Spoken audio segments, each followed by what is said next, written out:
Hello, everyone. I'm Charlie Tolhurst, and welcome to the Charlie Tolhurst Show, live for you tonight, live on YouTube, across social media tonight, for the 9th of January 2022. We have so much to talk about tonight. I'm joined by Labour Party supporter Zach Chambers to round up all the latest news. Hello, Zach. Hello, Charlie. Hello.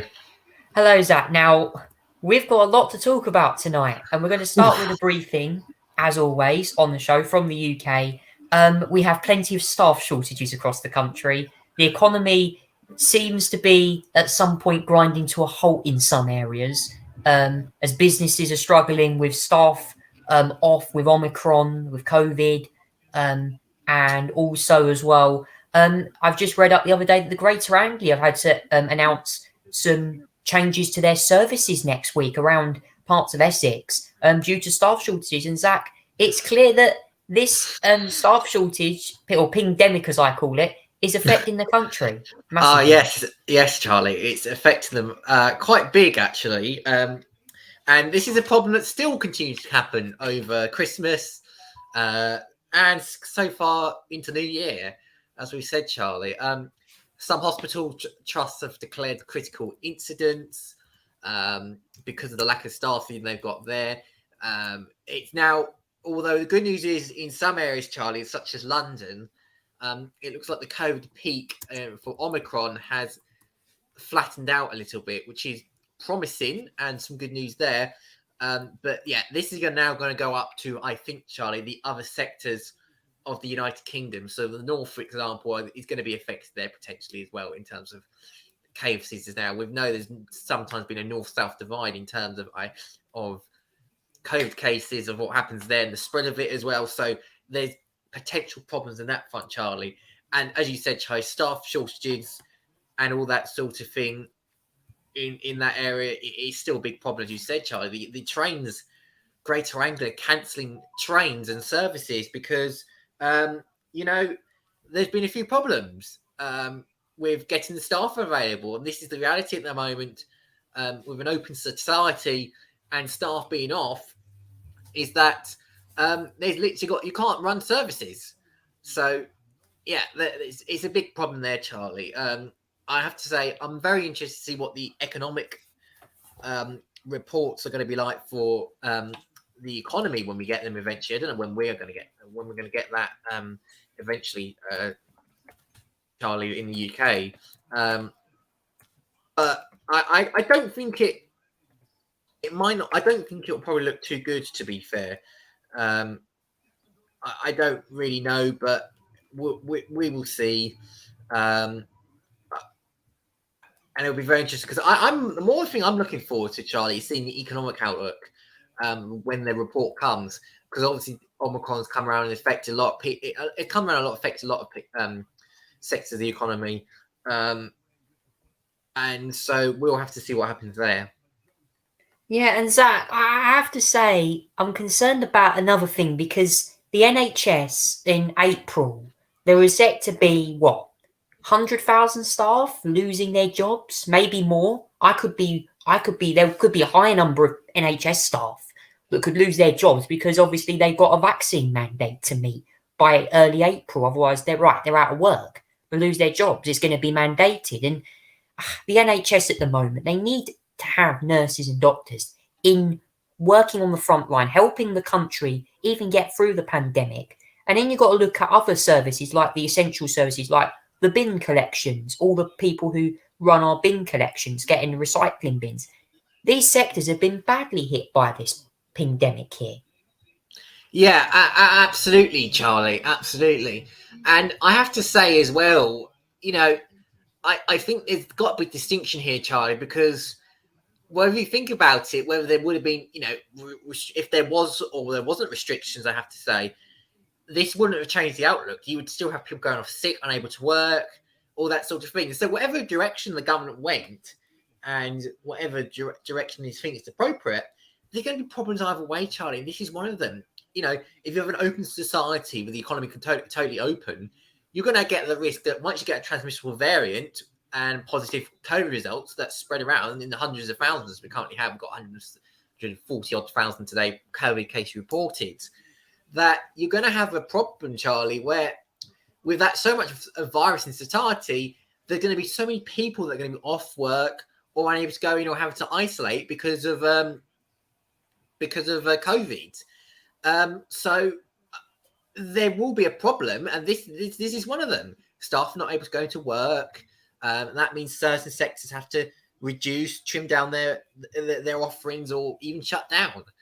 That's not great. I mean, I was, as you know, Charlie, we were speaking to a couple of friends that go to colleges and schools and that all sort of thing, and it appears to they've got staff shortages and all that sort of thing. There's clearly a problem there. It's quite obvious because of this, how transmissible Omicron is, that there are a lot of staff are having problems, really. It'll be interesting. We'll probably come back to this in a moment, but it'll be interesting to see whether the business sector will be slightly pleased and amused to hear the possibility of eventually going to 5 days of isolation rather than 7, as Nadeem Zahari sort of suggested that he would be tempted to go to on the Sunday shows this morning. It might help if we get to that eventually, but who knows? We're not going to get, I don't think, anything announced sort of short term this week, next week, or something like that. But I suspect, it's still going to be an issue as we get the figures in from the post Christmas and New Year period, Charlie, where all the figures will probably be at its peak, I think. Yeah, it's going to be interesting. I was going to say it's going to be very, very interesting. There's going to be cases of it. But there's more news on the testing, obviously, by what I'm hearing. Pre-departure tests now being scrapped. I think PCR tests are scrapped from next week. If you basically, if you get positive lateral flow, that's it. You isolate. Yeah. So, yeah, it's going to be very interesting. But right now, I'm going to play for you what the Prime Minister had to say during a COVID briefing last week, as he said there's good chance of no further restrictions during the Omicron COVID pandemic. Have a listen to this. Anyone who thinks our battle with COVID is over, I'm afraid, is profoundly wrong. This is a moment for the utmost caution. But our position today differs from previous waves in 2 crucial respects. First, we now know that Omicron is milder than previous variants, so while hospital admissions are rising quickly, with over 15,000 COVID patients now in hospital in England alone, this is not yet, thankfully, translating into the same numbers needing intensive care that we saw in previous waves. Second, thanks to the fantastic national effort to get Britain boosted, we now have a substantial level of protection, higher than any of our European neighbours, with over 34 million boosters administered, including in England, reaching more than 90% of the over 70s and 86% of the over 50s. We will monitor everything very closely. We clearly can't rule anything out, but what we're trying to do is take a balanced approach. I would say we have a good chance of getting through the Omicron wave without the need for further restrictions and without the need, certainly, for a lockdown. We've identified 100,000 critical workers in areas from food processing to transport to our border force, and from the 10th of January, we'll be rolling out lateral flow testing for all these workers, available on every working day. We find that PCR is extremely good because they're very sensitive, and they're extremely good because they tell you which type of variant of COVID has got many advantages. But the lateral flows are really good at helping to determine whether someone is infectious at that point to other people. Thank you there to Boris Johnson. Also, briefly, their Chief Medical Officer, Chris Whitty, also popped in there as well with an announcement on the COVID measures there as well, or on the testing. Zach, what did you make of the press conference and also the latest data presented on the screen here? Yeah, well, obviously we had that decision this week that the Cabinet approved remaining in Plan B.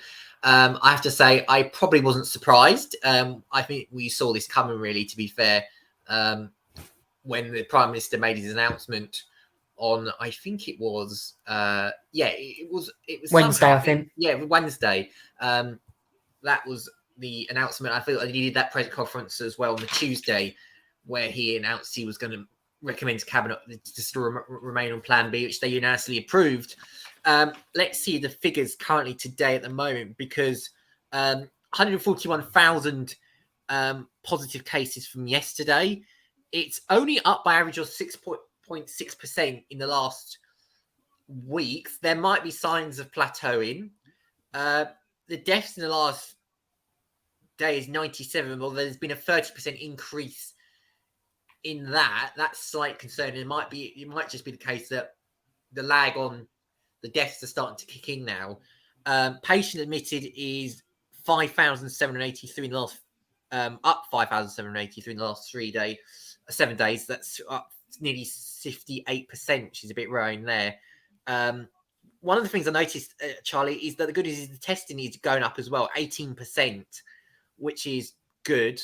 90.3% of the first dose, 82.9% the second, the 61% have had their third dose, which is good.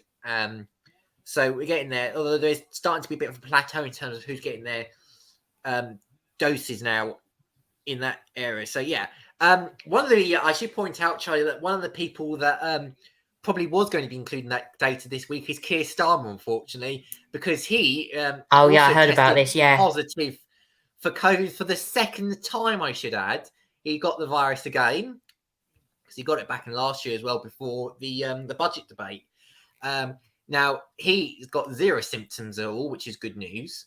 But it just proves that despite the fact he got triple jabbed, he's still got the COVID virus, presumably Omicron he got, but he's fine. He seems, from what he posted the other day, or that he was okay and he was just suffering no symptoms, but obviously had a COVID. But I read a stat that he's now had to isolate about, well, was it 6 times over the last couple of, and was it something like 6 times, 6 days or something like that, or in isolation, which is quite extraordinary. He seems to be very unlucky with this. But yeah, so he was unfortunately tested positive. That he's obviously in that figure somewhere. But is there signs of plateauing potentially? We'll have to see. I don't think we've seen the worst of it yet, potentially, and I'm not quite sure. We're still waiting for the Christmas figures to come in fully, I think, as well. I don't know.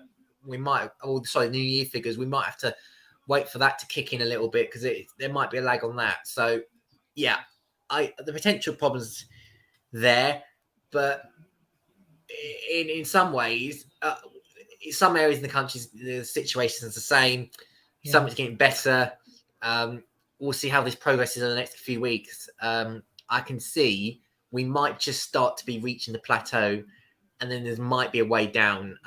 How fast, I don't know.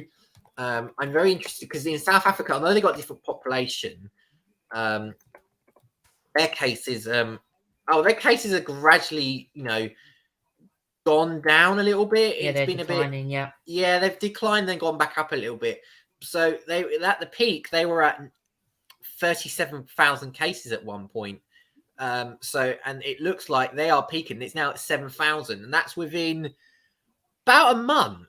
So I know they've got a different population. I should point out, Charlie, they have a different population to us. So we may not go down as fast, but if we're taking a South African example, because people got affected there, it could be that we might start to plateau a little bit quicker than previous variants. Who knows?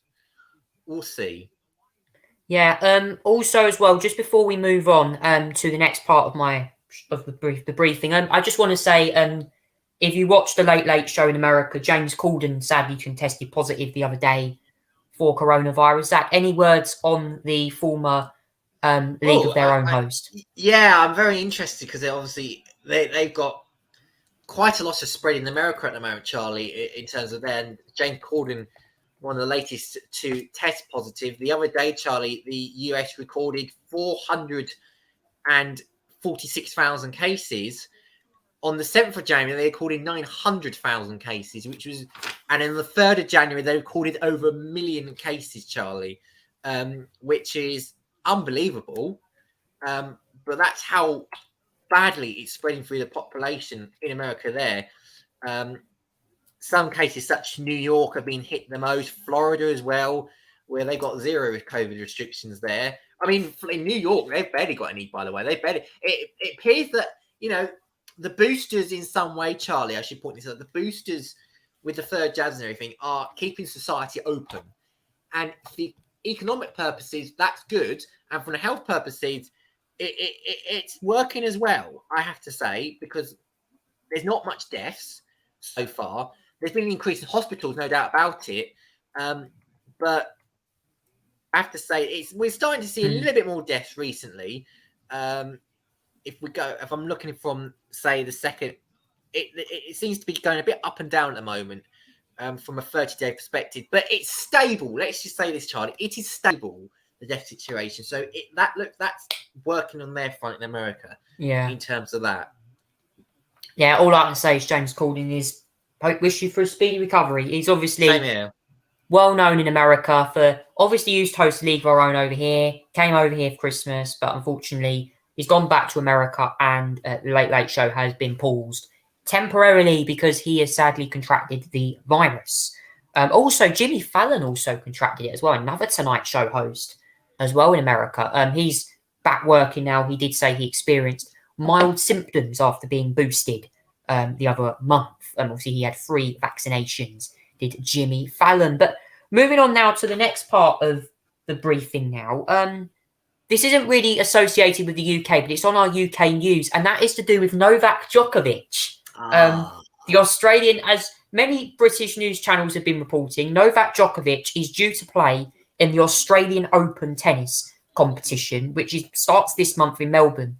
However, though, there have been questions politically around his vaccination status. It was claimed on the news that he was given a special vaccination exemption on his visa to allow him to enter Australia. However, though, he seems to be remaining in a hotel, literally being deported for attempting to be deported from the country. Now, Zach, what do you make of this?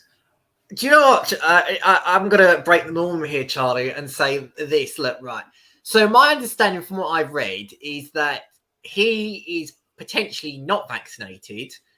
His lawyers have come out in documents saying he got COVID on I think it was the 16th of December or something like that. Although it turns out he posted something the next day revealing to be at an event or some sort. Now, I don't think they disclosed the fact we originally knew that he had a positive case on the 16th. And lawyers are using that as a way to say, well, yeah, he's exempt from having a vaccine requirement because he's got COVID and all that sort of thing. But I read somewhere, Charlie, that the rules state on the Tennis Australia's website that you would have to have some sort of vaccine exemption on the 10th. Now, if that's the case, then I don't know how he's going to win this case. Because if you're required to get shown exemption on the 10th, but you had COVID on the 16th, that's not soon enough to prove you being exempt. Now, I have to say, Charlie, in my opinion about this, I think Djokovic is a total idiot because it appears to suggest, from what I'm hearing, that he refused to not took the vaccine at all, and I think that's pathetic. And I think Australia are enforcing their border rules correctly. Now, it's a pity that I know there's some, like in America, they've got state-controlled areas, and it appears that the state allowed him in terms of getting the vaccine exemption, and it looks like some independent panel came up, allowed him a vaccine exemption. But nevertheless, Charlie, I think the fact that if it turns out he refused to have a vaccine for no apparent reason and Australia kept him in there for that reason, then they should rightly so keep him and deport him.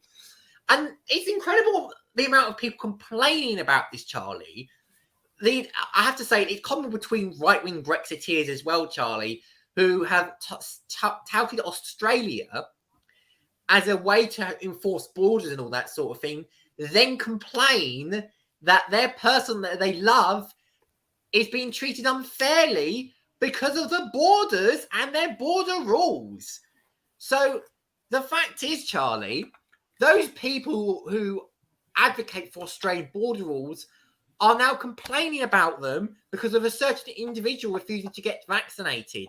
And I have to say, it's ridiculous, Charlie. It is double standard. I have to say, Charlie, if the court rules that he should be deported, then rightly so. I'm sorry.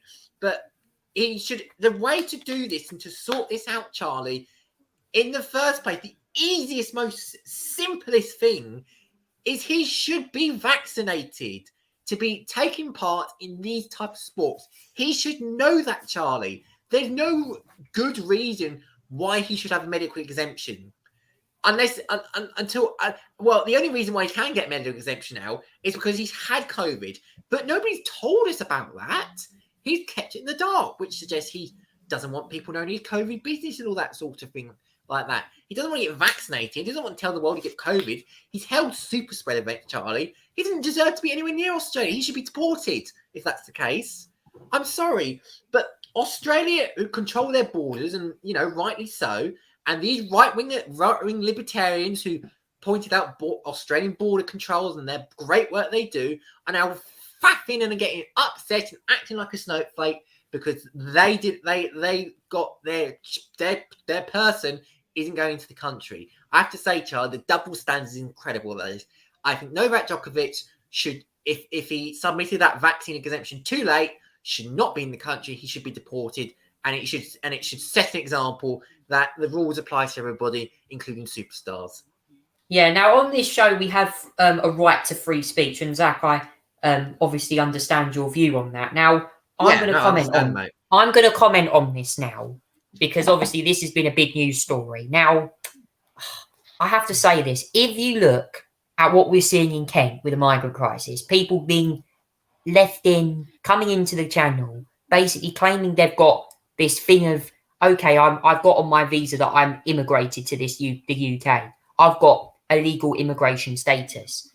Okay, now, obviously this is different. This is not to do with migrant crossings. This is to do with a vaccine exemption. And I'm just wondering that the rules seem, I know they're strict, but they've got to give people a chance. And I think the vaccine, at the end of the day, has to be personal choice. And would you basically say to a vaccine, which, by the way, does stop you getting severely ill from COVID, that is true. I would argue that I would take the vaccine because of that. But to have a personal choice, I think should be right. And I wouldn't coerce people to have it done. I think that's the issue with when it comes to Djokovic's saga, is whether he's going to be able to play in the event this month for me. Yeah, I should point out as well, Charlie, as well, is I think Australia has vaccine mandates for people coming into the country anyway. If you want to come in, you must get vaccinated unless you got medical exemption. I think that's the case. And Australia have border controls, so it shouldn't just not apply to people because they're person who've on the vaccine. That's not a medical exemption, Charlie. That shouldn't apply to famous sports bars and sports stars and elites and all that sort of thing. I think it should be consistent to everybody, whether you're a normal citizen or whether you're the top famous people in the world. You shouldn't be having exemptions because of this person, and that. It's applying the rules correctly across everybody. Australia is trying to set an example here, I think, of doing that. Now, it's incredible that the likes of Nigel Farage is currently trying to help the Djokovic family, which is quite incredible. This is the same Nigel Farage that's advocated for tough border rules, and yet is upset when the Australians do follow their strict border rules. It's incredibly. It's just. This is total political optimism here, I think. But if you just see Nigel Farage, that's where he is right now on his Twitter page in Belgrade, just to show you guys. I think he's incredibly thick sometimes. I think he really is, because if you think about it, he's been advocating for Australian type border rules for many years, and yet when it happens to a person he likes, he then doesn't like the rules. So I think there's a huge problem with the so-called right-wing libertarians who advocate for these rules and yet get whiny when it gets applied to them. It's a legal process. We'll see what the Australian government have to say, because I think the hearing's tomorrow, I believe. Yeah. So let's see what the court says, and let's see whether their appeal is going to be won or not. Now, I think if the rules are that I'm not quite 100% sure on this, but if the rules are that you must submit a medical exemption by the 10th, if he got COVID on the 16th, I personally don't think he's going to get in. If that's the case, Charlie, I do not think he's going to get in, and I don't see why. If that is true, he shouldn't be. As I said, Charlie, the simple thing for him was just to get vaccinated and to comply. Get vaccinated in line with the Australian government rules, which is obviously appears don't understand the full rules, but it sounds like, from what my understanding is that you got to be vaccinated to access the country. And it should apply to him, no doubt about it.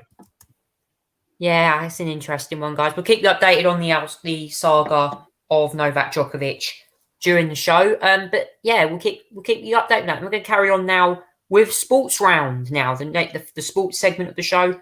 This is the Charlie Tolhurst show live on YouTube tonight, and we're going to move on to Sports Round now.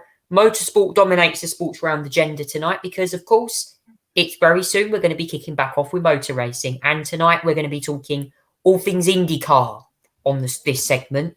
Because, as you know, there's been plenty of driver lineups confirmed. Me and Zach are both going to go through them.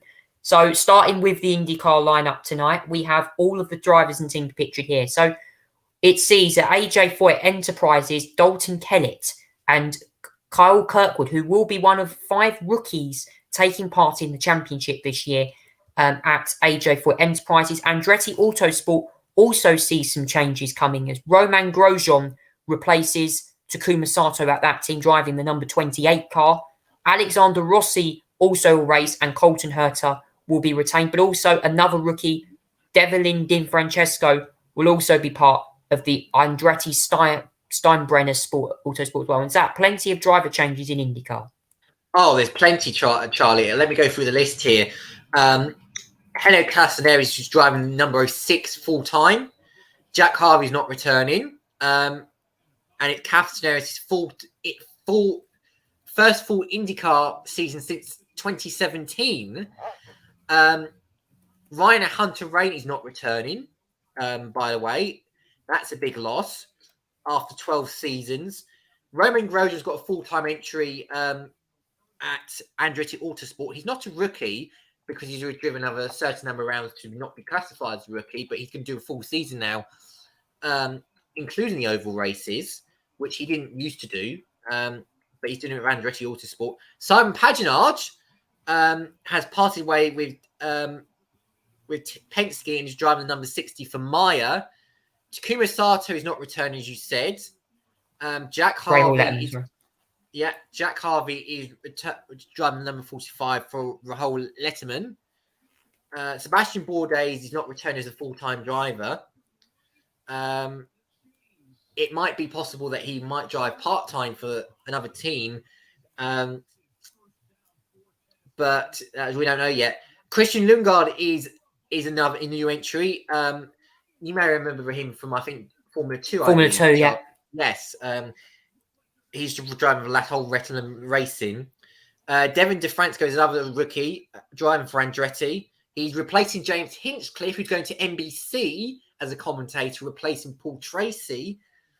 AJ Forts announced Kyle Kirkwood is joining the team full time, replacing Sebastian Bourdais.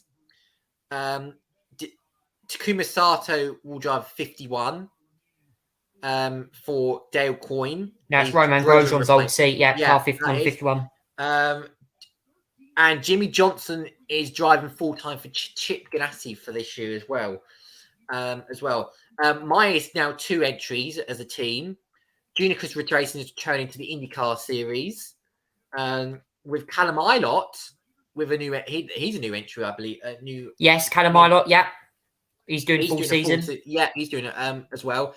Obviously, Aaron McLaren is now under the ownership of McLaren because of new ownership. Well, McLaren have basically purchased most of the share of Aaron McLaren, that's what I'm saying. Rahul Letterman Lanigan Racing is doing 3 full entries for this season. Team Penske is downsized to 3 full entries. Chip Ganassi is going to run a 5th car for Jimmy Johnson at the Indy 500. Vassar has ended their relationship with Dale Corn Racing. Dreyer and Rainbow Boy Racing is doing 2 entries for the 500. Santiago Frucci and Sage Karam, yeah. Sage Karen and Dale Corn Racing forming a partnership with HMD. David Malokas is their Indy Lights driver as well. It's 17 races for the season, Charlie. Iowa is returning to the schedule. Texas, Detroit becoming single races. Toronto is returning. St. Petersburg is going to be the opening race of the season again after being the last, I think. Second race, I think, was one of the openers last year. Yeah. Yeah, that's correct. Sorry, my bad. Texas moved to the second race. Long Beach is moved back to April. And the Detroit Grand Prix is removed to the Reign Center. Actually, sorry, my bad. It's going to be the final race at the usual streets of Detroit. And they're going to move somewhere else for next year, I believe, as well, Charlie. So 17 races. Kicks off February the 27th, which is about a month or so from now onwards, Charlie. Yeah, I'm just going to go over that again quickly. Obviously, 5 rookies. Rookie of the Year honours will be Carl Kirkwood, Devlin DiFrancesco, David Malukas, Callum Ilott, and Christian Lundgaard. 2 former F2 drivers will be competing with that. Ryan Hunter-Ray will not be racing next year after parting ways for 12 seasons in IndyCar as well. It also begs to say whether Tony Kanaan is going to be doing just road and oval courses as well. But it looks like, by what we're hearing, some drivers will be doing part-time. So expect Tony Kanaan to do oval tracks as well. I also believe that someone will have to partner potentially. Obviously, we've got the news about Ed Carpenter Racing as well, which someone is going to have to partner Reese VK because he's going to be doing the whole season. We know that Sage Karam and Santino Ferrucci will only be doing the Indy 500. So it's going to be very interesting to see what drivers and teams are only going to be doing certain entries for this season. And also the new entrant into the championship this year, full-time, is Juncos Hollinger Racing. It's a new team, Callum Ilott driving for them, and Helio Castroneves potentially going for the 5th Indy 500 title. No one's ever done that, actually. The Indy 500. That would be a record if anyone won 5 races. Helio Castroneves does that. And the IndyCar season will start 27th February in St. Petersburg in Florida. So it's going to be very interesting to keep you up to date. But we're going to stay right here with the sports news very quickly because it's time to go over the latest football results. Yes, the Premier League has been on. It's the FA Cup this weekend. Oh, the FA Cup this weekend. I do apologise. I thought the Premier League was on, but no, it's the FA Cup that's been on. So we're going to go over some FA Cup results whilst we're here. And there's plenty of fixtures that have been on. Yes, plenty, and some surprises as well. Let me go through them. Lots of matches. I'm not going to go through all of them because there's been lots of matches, but let me go through. We'll go through this weekend's ones. Yeah, let's go through some of the key matches this weekend, Charlie, and some of the surprises. Manchester City 4-1 against Swindon. That was an easy win for them on the Friday night. Some of the shock results now, Charlie. Hartlepool beat Blackpool 2-1. Very surprising result there. Big shock there. Coventry beat Derby 1-0. Another very surprising result on that front. I have to say that very, very surprising there. Millwall just lost to Crystal Palace after being 1-0 up in the first half. Another big shocker, another Premier League club out this weekend. Cambridge beat Newcastle 1-0. Newcastle's dismal season continues there in that form. A 5-4 result at Barnsley Barrow. That has been sound very exciting. Brighton 2-1 against West Brom. Leicester 4-1 against Watford. Kidminster, another surprise, beating Reading 2-1. Kidminster are going to West Ham in the next round. That'll be a very exciting match. Let's go through any other surprising results. Boreham Wood is another one. Another non-league team that's gone through. Beat 2-0 to AFC Wimbledon. Everton just managed to win against Hull. Chelsea did a battering against Chesterfield 5-1. So Swansea Southampton was 2-3. Very interesting match, that one. What else as well? Let's go through some of the other results. Wolves 3-0. West Ham 2-0 against Leeds. Tottenham 3-1 against Morecambe after 1-0 down. So was Liverpool 4-1 against them. And the shock of the day, Charlie, Nottingham Forest beating Arsenal 1-0. This is the second time Nottingham Forest have beaten Arsenal in the Cup in just as many years. And there's one more game tomorrow, Charlie, which is Manchester United v Aston Villa. This will be a very interesting one with Steven Gerrard as manager of Aston Villa. I think that'll be a very exciting match tomorrow. And Charlie, I heard they got a new signing as well, Aston Villa. Philippe Coutinho on loan from Barcelona. Philippe Coutinho used to play for Liverpool. Very good player there. There's been a few familiar names that come back since the week. Kieran Trippier has gone from Atletico to Newcastle on loan, and now Philippe Coutinho took a pay cut to go to Aston Villa on a loan as well. So yeah, some familiar names have come back, Charlie, and we'll see how their progress in the next couple of weeks, I think. Yeah, it's going to be interesting. So that is the sports round segment for you on my show this week. Plenty more to talk about next week. Now, moving on to what the Tolhurst this week. We're going to talk now about, let's go to France, as I call French police.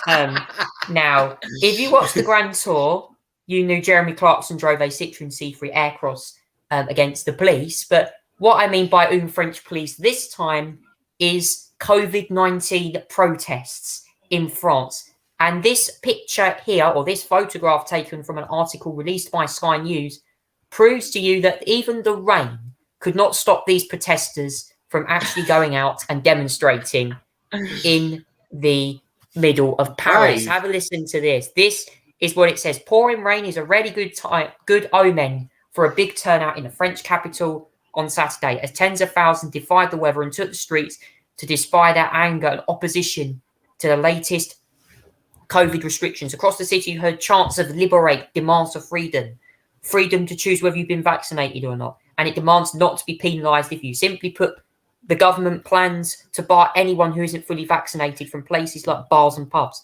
Proof of a negative test will no longer be enough, and it's currently provoked outrage against many. Here's a chance of liberate in Paris. Amongst them at the march, meet Ava Pezzino, a young French woman, says she isn't even wearing a mask, even though it's mandatory to do so outdoors in Paris. She tells us it's crazy. You cannot segregate people. You cannot penalise people. Nearby, and to a sign saying apartheid, a form of which many on the march argue the planned legislation would create, we meet Richard Halaku. He had to be vaccinated for his job and isn't happy about it. He's furious the government wants to treat the unvaccinated differently. We had to come because we do not agree with this. We saying to our top politicians, stop this. No, he says. So it's clear that Emmanuel Macron is doing some pretty crazy things in France right now when it comes to barring unvaccinated people from hospitality. He also claimed, and I quote this now, guys, and excuse my language here because this might be a bit interesting. He claims that he wants to, and I quote this now, piss off those who refuse to be jabbed. That's right. He wants to piss off those who refuse to be jabbed, that being unvaccinated people. Zach, what do you make of this? Because I find this pretty crazy. Do you know what, Charlie? This is the thing about it, and then people don't understand this. This is working for him. This is actually working. What he said, right, okay, the other day that he wanted to pee off the unvaccinated. This is what he's got. It's working. It just goes straight into his hand. He's promised to pee off the unvaccinated, and he's got that. You can't deny that. That's one thing, Charlie. But yeah, 100,000 people went out to protest. I read, Charlie, which was the number from what I've seen. I'm going to be on a completely different page with this. I completely agree with his strategy to do that sort of thing. I think that's absolutely deserved to that sort of thing. And he's right to do that because some people do get fed up with the unvaccinated going around there, annoying people and that sort of thing. So he's not created mandatory vaccinations. He's just put in a load of mandates in certain places, and it's interesting. I agree with it. I generally agree with it. If you want to be a libertarian, all that sort of thing, get all your freedoms, get vaccinated. I think I think he was right. He was right with those quotes, and he even said he wouldn't step back from those comments as well. From what I've read, Charlie, I know there was someone brought it up to him the other day. And he stands by those comments. Charlie, this is going into him saying he wants to pee off the unvaccinated. It is going in his favours. They're giving him what he exactly wants, and I think that's a joy if you are want pro-vaccine to see that. I think his strategy is working here. No, you don't have to like it or not, but his strategy is working, Charlie. It is. Oh, God forbid if I think the next for elections coming up soon in France. So will this help him create his big manifesto plan? By the way, Charlie, he's based on the current polls, he's likely to be re-elected as the French president. The others are lacking behind. Eric Zemmour, Marine Le Pen, the even more right-wing politicians than him. They're nowhere near him at the moment, and so he's likely to get re-elected, Charlie. And his point, he'll be vindicated by this if he does. There's still plenty of months to go, obviously, but that's what's likely to happen. It's in April. He's up for re-election. He's going to do for this sort of thing. So I wouldn't be surprised, to be honest, if he gets re-elected, to be fair, Charlie. There's 2 rounds, obviously, Charlie. It's weird because I just read in the French presidential election, there's 2 rounds, but they take place over different dates. So we won't know potentially the full result on the 24th of April, Charlie. That's very interesting how they work it. So the first round of voting is going to be held on the 10th of April, and the second on the 24th of April. If you thought the American election was long enough, then goodness me, you're in for a long, long ride, Charlie, with the French presidential election, because that is going to be very long. It may be conclusive after the first round, potentially, if Macron's got a big enough number. But as candidates gets eliminated, it might be that Macron has enough votes in the first round to get enough transfer for the second, and therefore get re-elected. And I think that's likely to happen, Charlie, in my opinion. Oh, Zach, it's going to be interesting. But yeah, please keep your comments pouring in. I'd love to hear them, what you make of Emmanuel Macron's latest strategy on COVID-19 in France, because it's clear that the French are heading, in my view, heading in the wrong direction to hell. You know what I mean there. But that's it. We're going to move on now to the next segment, which is, of course, a Conversation Corner on my show now. And this is the Charlie Tolhurst Show live on YouTube tonight. Now, it's time for Conversation Corner, and a new addition to Conversation Corner this week is a review of the Apprentice series in the UK. Now, for the next 11 or 12 weeks, we're going to be doing a review of the Apprentice UK, which is a business show that is on the BBC, and of course, Lord Sugar is the man who is on it. Now, obviously, Tim Campbell replaced Claude Littner for the latest series after Claude fell off an electric bike, and I wish him the best for a speedy recovery following the incident. Now, this week, the task was to create your own cruise line. And before you ask, I will show you the logos a bit later on, because trust me, they're up for debate what one's the best. But it was project manager Ash Kai who led the men's team. And on the ladies' team, it was, I keep forgetting people's names. I think it was Leanne or someone who led the ladies' team. We'll get back up to that. Catherine, that was it. Catherine who led the ladies' team. And they created 2 different products. The girls went for bougie cruises and the men went for Nautical Neptune. And we'll get onto their logo in a minute. But Zach, what did you make of the first week of The Apprentice? Oh my goodness, Charlie. They were, sorry about that. They were a mess. Let's just say that, Charlie. It was very amateurish. I have to say, just looking at them, Charlie, you would have think that there were, you generally, I'd be right if I ever let the keys to my business to these sort of people. I mean, they're all crap, weren't they? So they're all terrible to me. I mean, It appears to me, Charlie. I think the woman, the ladies were better in this task than the males. No doubt about it, Charlie. There's just no doubt about it.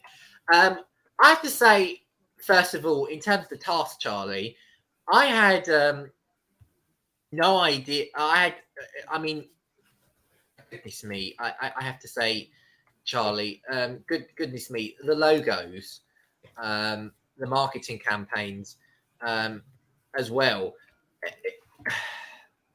The male one, I couldn't believe it. I could not believe it when I saw it. Here it is, guys. Here is the logo what for is the that? male. What is that? This is supposed to be for a cruise ship, and you post a logo like that as your task. I mean, what is that? It honestly, it looks like a tree's falling down. I'm just gonna smooth it out by putting the sauce of bogies over it. It generally looks disgusting. Why would you create that for a cruise ship? I would vomit generally. It's almost I'd rather not look. I'd rather vomit in a bucket than look at that. How can you make that? How is that even related to cruise ships? I don't even understand it. I feel like I'm gonna get on my. I don't know.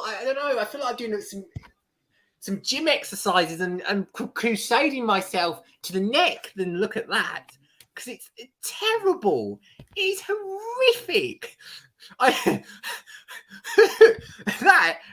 That's one of the things I'm going to remember out of this series already, Charlie. Is the absolutely atrocious logo of that. It's got no name. It looks like a whale that looks like it's just somersaulted.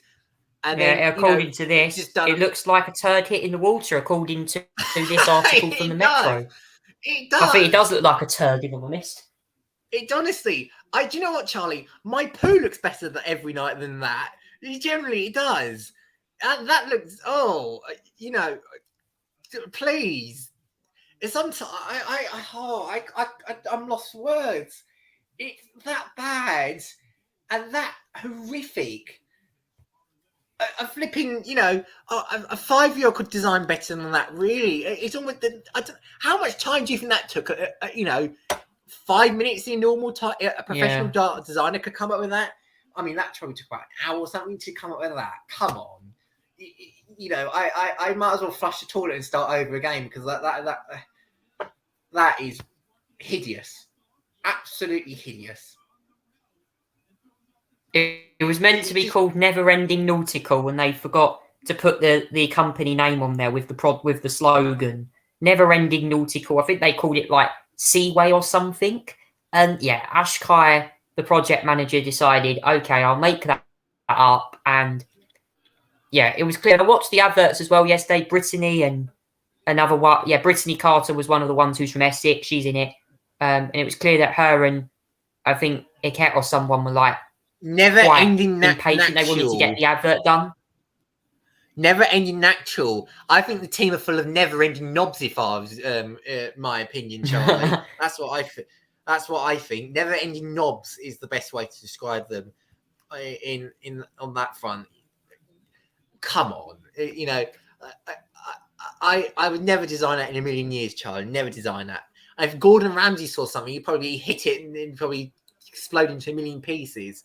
What's the girl's name of the was it Bougie or something like that? I can't remember. Yeah, Bougie Cruises, lavish in luxury lifestyle. I must admit, I wouldn't have known the name, but I have to say, for a cruise ship, it sounds much better. And I thought, although the logo wasn't really great, it was 100 times better than that. Yeah, I don't even know what you'd call that, but it's no wonder why the girls won.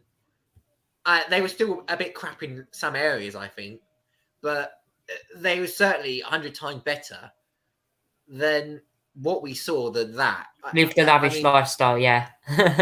It almost looks like I've just chopped down a tree and I've put a sauce of vomit over it, a bogey vomit over it, just to make it look better. Come on. That is torturous to look at. Honestly, absolutely torturous. Ugh. God. Yeah. That's I think, disgusting. and then of course we saw the obviously Ashkai brought in, as you can see, Akeem and Harry was the first firing of the series. Of course, Tim Campbell claimed he was basically Akeem's logo. It was actually Akeem, the sub team, who designed it. Akeem's logo, of course, reacting to a logo. One of the listeners said it looked like a turd. He put, "What the hell is that logo?" Another viewer answered, "The picture of the boys was crap as well, was rubbish." And Harry basically was disruptive and got fired. Yeah. Well, Harry was obviously destructive, and you could see they were arguing among themselves half the time, Charlie. I'm surprised Joaquin actually stayed based on that logo, because I'm lucky. He's lucky he's not going home either. Harry was obviously a hard one to work with. That's probably why he got the boot. But he's like, there is, lucky that Akeem didn't go as well, because that was very bad. Yeah, I know. It's a joke. The whole thing was, I'm sorry, a complete and utter amount of garbage. You see an advert see a logo like that, you think to yourself, okay, it is a complete pile of garbage. Seeing The that advertising advert was terrible. The advertising was terrible as well, Charlie. It was cringe. It was boring. It looked so fake. I mean, the girls one I didn't really like, but it looked less fake and a little bit more adapted for social media. This one was just the advertising as well was, I don't know. It just came across as lame, fake, stupid, very obviously scripted, and it really wasn't good as well. The whole thing was a total, very bad business pitch. Yeah. Well, you can watch The Apprentice on BBC One, I think that is. And it will be back next Thursday. All I can say is we can't find you the footage, unfortunately. But yeah, I wonder what Claude Littler would have made of that if that was an interview. But yeah, not great if you ask me. The girls won the first task, and everyone's in the house. Next week we go for creating your own electric toothbrush. So be interested to see what the electric toothbrushes bring. But moving on now from that to the papers. Now having a look at the latest news from the papers for Sunday. Of course, the actual papers for tomorrow will be released at around 10:30. If we get the papers in, we'll have a look. But I think we've only got the current papers of Sunday to have a look at.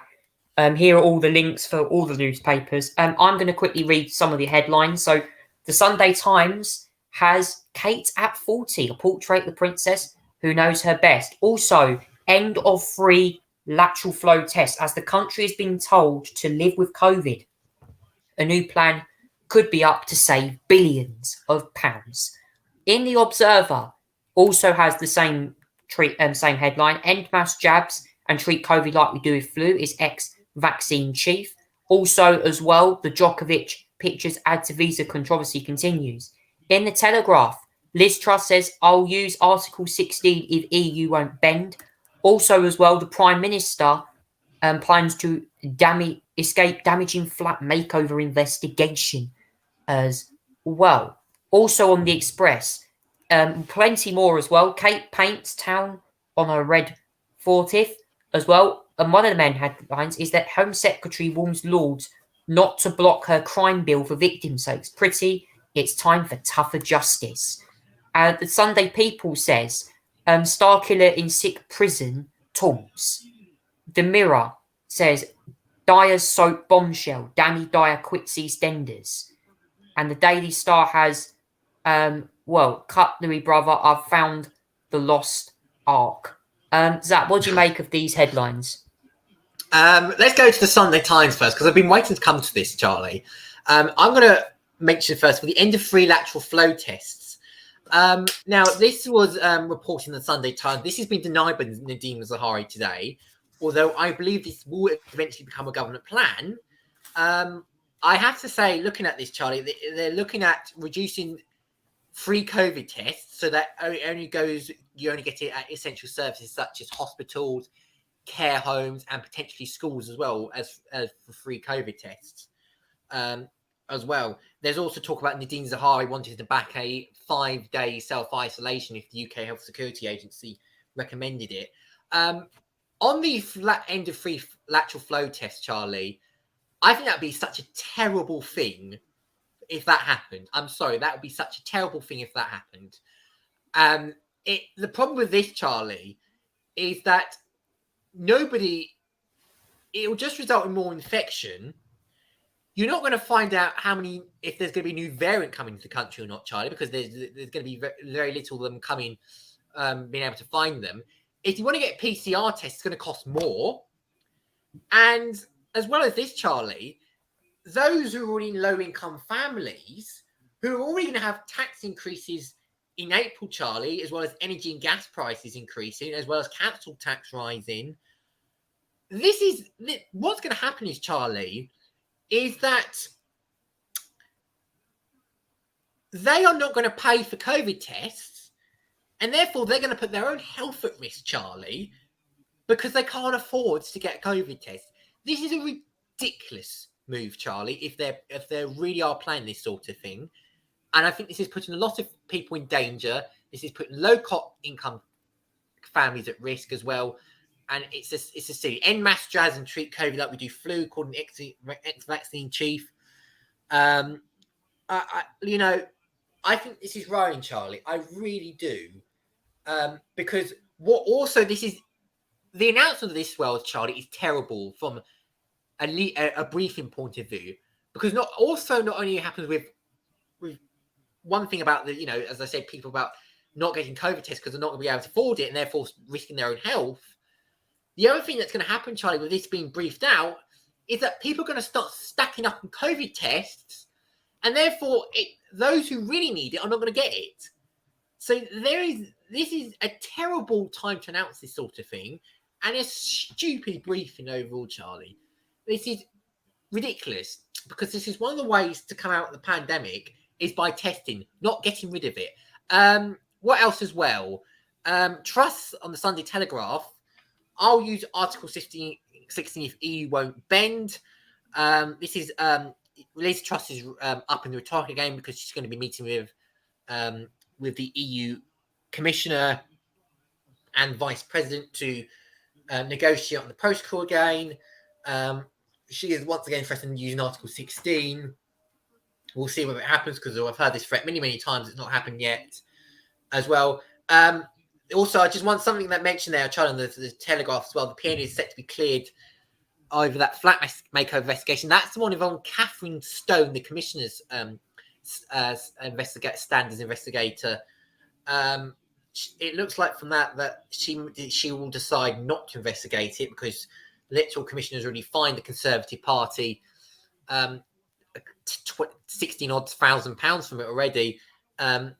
As well, let's go down a little bit further, if that's all right, Charlie, to the the Sunday Express. This is Priti Patel talking about not wanting the Lords to block her crime and sentencing bill as well, because obviously there's going to be a lot of victims elements in that, and there's obviously I think the fact that she's putting this out suggests there is a serious concern, Charlie, this could be defeated in the Lords. And that's probably why she's putting this out there, because there's a serious worry. I think that the numbers are probably are on the edge a little bit as well. Kate paints town red on her 40th. I have to say, I want to get to this, Charlie, but wow, she looks good, doesn't she? For 40, and whoever took the photographs, fantastic job by them. The Sunday People, I don't even understand what this is. Star killing prison taunts. This obviously has to be a mother that's murdered about 3 babies by now, who jokes, I've buried 3 more babies. Well, what a repulsive cow she is, really, to be fair. This, you got the Masked Singer, all the clues to Just Who. Yeah, I couldn't see, unfortunately, I didn't see that the other night, Charlie, because the football overran. He went into extra time, so I missed that on Saturday. I believe. Who was it when it went home? I can't remember now. I'm not sure. I watched the Miles singer, but I'm sure if any of the listeners have hang got on. any Let me find it. It Please was let me Will know. Young. Yes, it was Will Young was the third celebrity that was identified behind the mask. So he's a singer, very well known singer actually, and I have to say that's a very interesting name. Let's go to the Mirror actually, Charlie, because this is big news. Danny Dyer is going to be quitting EastEnders at the end of his contract. And Danny Dyer has been the face as Mick Carton in the Queen Vic Park for very many years now, Charlie. And this is a big blow for EastEnders, no doubt about it, Charlie. This is a big way. It'll be interesting to see how it's written out because that might lose a few viewers now. I don't even understand what the Daily Star front page is, Charlie. I don't even understand what this is about. Oogla and the Temple of Spoons. Indiana Jones could get his arcs whipped. Okay. I don't even understand what it's about. By the way, Charlie, I believe one paper has released their paper for tomorrow. Actually, Charlie, can I just say the Financial Times has released their paper for tomorrow, and on the front page, there, I'll get it up. I'll just show you what it says here. NATO stands ready for conflict in Europe. Alliance keeps towards Russia. So this is basically the rhetoric game. Obviously, there's this business about Russia potentially invading Ukraine, and this will be a big foreign policy crisis for NATO countries, for the US. There's going to be a meeting tomorrow, Charlie, between US and Russia, and diplomatically as well on this. I'll try and get it up actually if I can find it. Here it is. In that chance, I've got it up on here. NATO stands ready for conflict in Russia. Alliance chief warns that Moscow urged cooperate. There's going to be a meeting tomorrow, Charlie, with I believe US and Russia diplomats for basically a diplomatic solution to this issue over the potential invasion of Ukraine, which I really do not hope happens, Charlie. That's no way this needs to happen as well. But that's the only paper that's got its front page release of tomorrow. I imagine the others are going to come later the hour. Financial Times, next half. Yeah, so that the rest of them are coming in the next half an hour and the next hour. But just thought to show you one paper there that does have its paper, that's front page out for tomorrow. Yeah, that is the paper as well. We're just going to check if there's anything out on the other newspapers as well. Doesn't seem like there's any news. No, just the Financial Times, I believe, at the moment. Oh, the I newspaper says Boris Johnson drawing up plans to learn to live with COVID, including ending free tests. That's the headline for the I. Yeah. As well. Guardian as well. We're just going to get that up. I haven't quite seen the Guardian as well. The Guardian has, housing. Gove must spend millions more to end building fire safety crisis. That's the cladding crisis that I think that's causing big problems at the moment. Campaigners say £4 billion package to replace Grenfell-style cladding fails to address other safety problems. Wow, that's an interesting one from the Guardian. Yeah, there's I watched this, Charlie, because there was a report of Newsnight that the government are going to announce some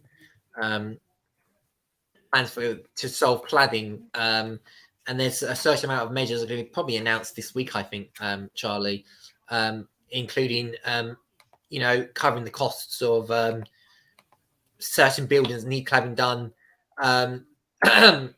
over a certain height and that sort of thing. So it looks like that could be announced as well, probably this week, Charlie. Although that's not 100% sure about that. That was leaked to Newsnight on Friday, reported in the Guardian on the Saturday. As well. But yeah, that's the Guardian. That was, I think, was this Friday, the Saturday front page, something like that. I think it's the Saturday front page. But we'll just wait for the rest of the papers, which is going to come out in the next half an hour. Yeah, most papers will be out by about 10:30, so we'll keep you updated on that. Now, final part of the show, Great British Star and Red Devil. We're going to choose them. What has been the highlights of the week? What's been our least highlights of the week? Now, I'm going to start with mine. These are non-political ones this week. And I'm going to start with my Great British Star this week. And you'll be surprised who I've chosen this week. It's Anton Deck.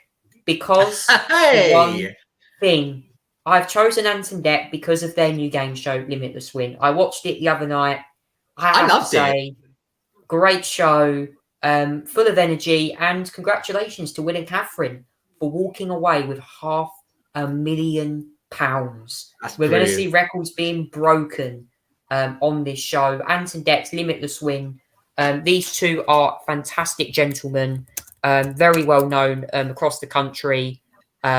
I've nominated them before for their I'm a Celebrity jokes on the Prime Minister as well. And they did also take a little dig at Novak Djokovic, I think, the other day as well, actually, on their show returning to Australia. But yeah, Anton Deck making headlines with Limitless Win, which is a new game show, as you can see. That will be airing next Saturday as well. And yeah, it's going to be very interesting. Those two certainly are going to be on the headlines. My Great British Red Devil this week, though, is going to be, well, as it was so rubbish and so ridiculous, it's going to be the male apprentice team for the first week. Over their atrocious branding. And yeah, I have to say, if you're Karen Brady calling it the worst branding you've ever seen in your life, I call it amateur branding. It shows you that the team were just underprepared, spent too much time focusing on the advert and not enough time actually creating the logo. And they were my nominations this week. The Great British Star Red Devils. Zach, what are your nominations? Right, my nominations this week. First of all, great nominations, Charlie. I have to say, I completely agree with them. Very good ones, in my opinion. I agree that. Right, so let's start off with the Great British Star, or should I say international star, in this occasion. I'm going to share with you this person. You may not familiarise with. This is Ivinka Sadavakasa. She is the world's strongest girl. She managed to to be trained since she was 3. And my goodness, this is how strong she is. She is punching a tree down at an incredible level. And I have to say, wow, it's incredible how strong she is. And this has got so much attention. It's got 8,000 retweets. 41,000 likes. Wow. Yeah, exactly. I have to wonder what's the I'm looking what's the statistics for this. I mean, I can't find the statistics for this, but goodness me, like this is incredible. I think one person went and joked about it. Right, okay, Charlie. One person went and joked about it. Said this person looks like Greta Thunberg's evil twin or something like that, and they got so much attention because of how funny it was. But this, oh my goodness, Charlie, 17 million views. That is incredible. My goodness. I'm incredibly impressed with this one. And Ivinka Sadvakas sounds a bit Ukrainian name to me, or Bulgarian. She is the Great British Hero this week. Or if she's not actually British, but she's still the hero anyway. Now, my Red Devil this week is the most easiest option. It's not going to be your choice, Charlie. It's going to be Novak Djokovic. Okay. It's probably the most easiest conclusion I've come to this week based on the events. The simple reason is don't get through the rules, get deported. And this is a guy who could have easily took a COVID vaccine and ended up in this mess, an unnecessary, unneeded mess, Charlie. And I think, quite frankly, it's his own fault. Whatever the ramifications over it, it's his own fault. He's stupid. He should take a vaccine, and then he'll be able to. Will take 2-3 vaccines, and then he'll be able to go throughout the planet, Charlie, and do whatever the thing he loves as well. But until he grows up a bit and stops his anti-vax position, then I'm afraid to say this, he ain't going to get anywhere. And this is my Red Devil this week. Yeah. In that term. So, yeah, I think that is the case. And she's certainly that sort of thing. Yeah, guys, thank you Thank you, guys. That was a great. I hope your nominations for the Great British Star and Red Devil are in. I'd love to hear them. Me and Zach would love to hear your nominations. It's really important that you guys get nominating because, as I said, it's all about sharing your opinions. It can be anyone. It can be political. It can be person. Even a friend of yours can be nominated. I'd love to hear what you think. But unfortunately, guys, that's all we got time for on the Charlie Tolhurst show this week. We'll be back again. I'll be back again next Sunday for another show. Enjoy the next week, guys, and we'll keep you updated with all the latest news that comes in. Thank you so much for listening, everyone. Take care and good night.